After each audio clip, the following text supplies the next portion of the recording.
Bonjour et bienvenue sur la chaîne de la Lucarne, Médiation et culture ordinaire des sciences et techniques en société. Nous commençons aujourd'hui avec une première vidéo d'un entretien de Michel Lété, instigateur de l'opération de sélection La Lucarne. Nous expliquons sa genèse et dans quel contexte elle a été créée. Alors, le cadre de l'opération, c'est d'abord la formation en médiation STS, qui est dispensée ici au CNAM. Alors, cette formation, elle comprend plusieurs types de diplômes, de titres, le certificat,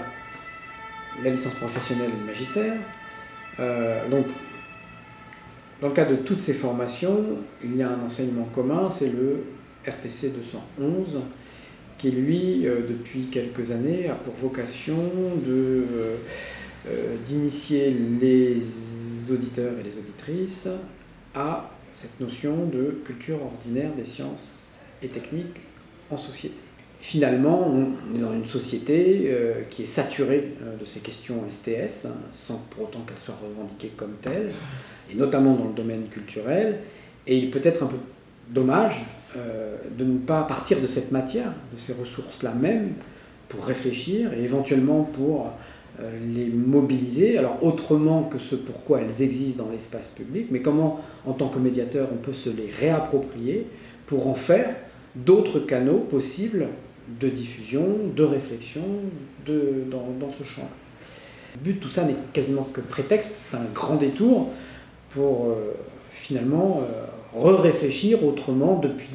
d'autres points de vue finalement à qu'est-ce que c'est que la culture scientifique et technique, qu'est-ce que c'est que la diffusion de savoir et de connaissances à caractère scientifique et technique, qu'est-ce que c'est qu'un dispositif de médiation culturelle des sciences et techniques aujourd'hui,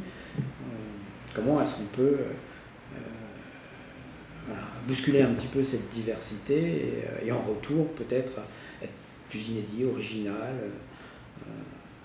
C'est le but, que la génération présente qui va travailler demain ces champs d'action dans le domaine culturel explore de nouvelles voies. Donc le but, c'est là aussi, c'est une forme de réalisation pédagogique, parce qu'il va s'agir d'organiser les sélections qui vont être opérées par les auditeurs et les auditrices. Pareil, sur une même base de justification, d'explicitation de ce choix, en quoi ce dispositif-là est un dispositif de médiation de la culture ordinaire des sciences et techniques en société, en quoi il est pertinent de le sélectionner en termes de contenu, en termes de support, en termes de diffusion massive dans l'espace public de ces questions-là. Le critère principal, on l'a bien compris, c'est la question de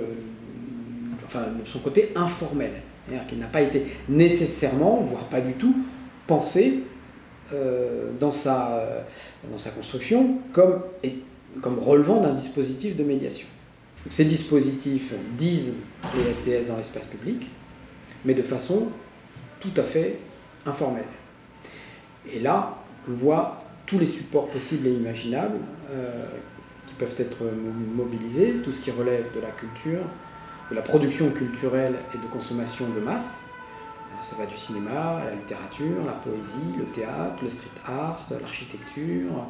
la publicité, enfin tous ces supports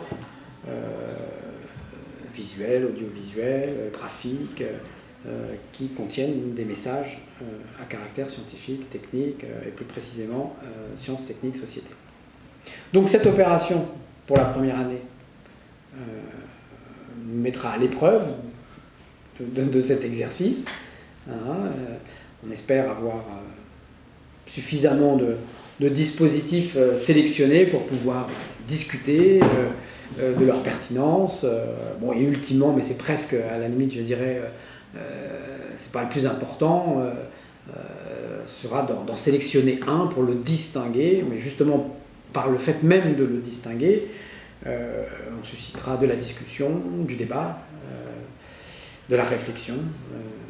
concrète, parce qu'on sera amené vraiment à justifier très concrètement pourquoi ce dispositif-là et pourquoi pas un autre,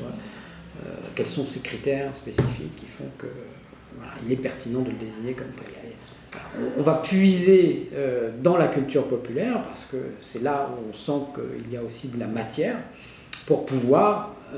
faire ce que l'on a toujours souhaité faire, à savoir de la diffusion, de la transmission de savoir et de connaissances, en tous les cas embarquer des publics